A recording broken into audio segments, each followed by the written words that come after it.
help. This is a message for someone who's pretty good and knowledgeable about manifesting. And you feel like in certain areas of your life, you're really good at it. And you can get some pretty, at this point, you find them almost predictable results to your manifesting techniques. And so in that way, you're very happy with yourself. But there's another side of things with your manifesting, and is that there are certain areas of your life that you've noticed where you apply the same techniques and the same methods that you've been applying to the areas where you're experiencing success, but you just don't. Okay, so these areas of your life, I'm getting three, are like those hard to figure out ones. And now I'm getting that, for anyone who resonates, it's going to be different things, okay? But the bottom line is you feel stuck in those areas and you don't know what's different between what you're doing in those areas where you're succeeding and what you're doing in those areas that you're not. And so it's driving you kind of crazy, and it's almost, you feel like maybe it's making you feel more stuck in general, even in the areas where you were doing better, because you're now questioning yourself, questioning your methods, just simply because of your perceived lack of results in these areas, okay? And so the message that's been coming through for whoever this is resonating to is that the difference, the radical difference between these areas where your manifestation techniques are working and the areas in which they're not is your self-concept about each area, okay? So let's say you're really good at manifesting money. Well, your self-concept in relation to money is allowing for you to do that, okay? But say you have trouble manifesting in relationships. Well, your self-concept in relationships is the reason you're manifesting whatever you're manifesting, okay? It's not just the techniques. It's not just the dedication and the understanding of how manifesting works. Is also on reality creation. A huge part of it is how you perceive yourself within the context of reality creation, okay?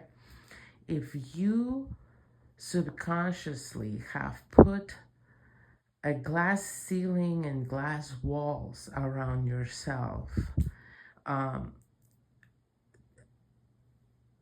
without even realizing it often.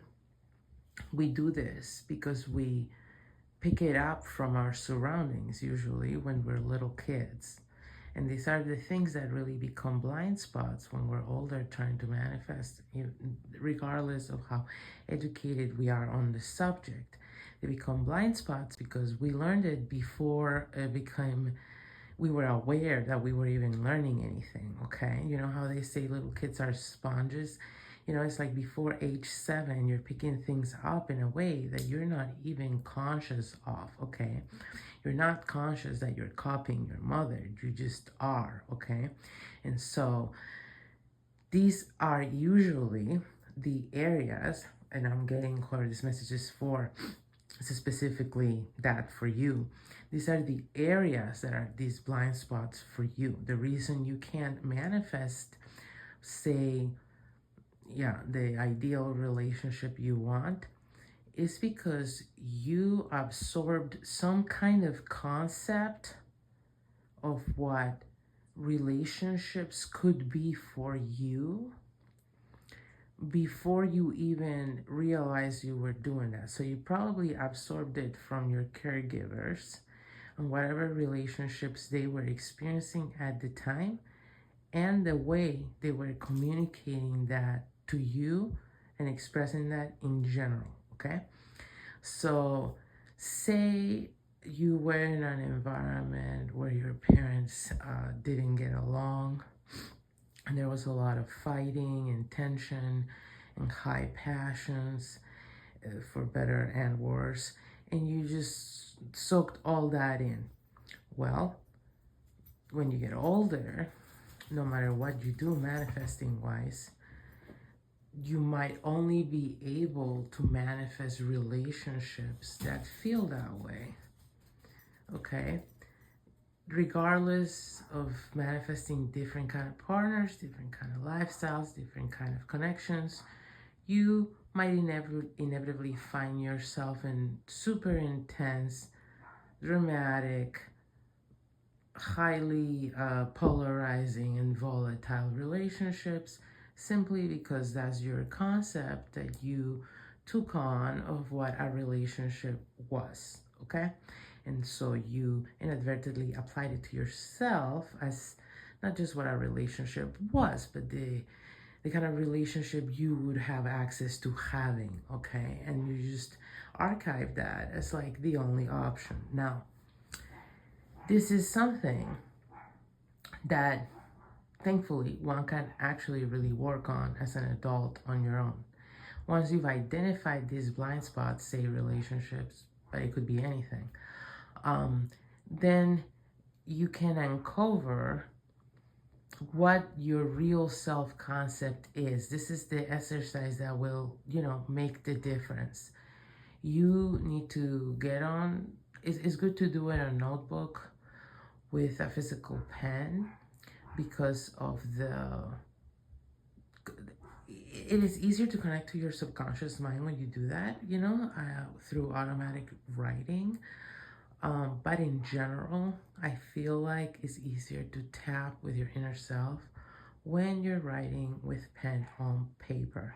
So I recommend doing it that way, but not to say that it can't be done on a phone or on a computer.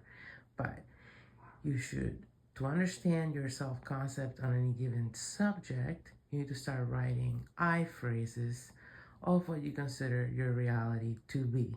And then you need to take a step back and read between the lines of what this person thinks of themselves, that this is what they said about their love life, for example, okay? When you see that, then you can analyze why that person might not be a match to the reality you've been trying to manifest.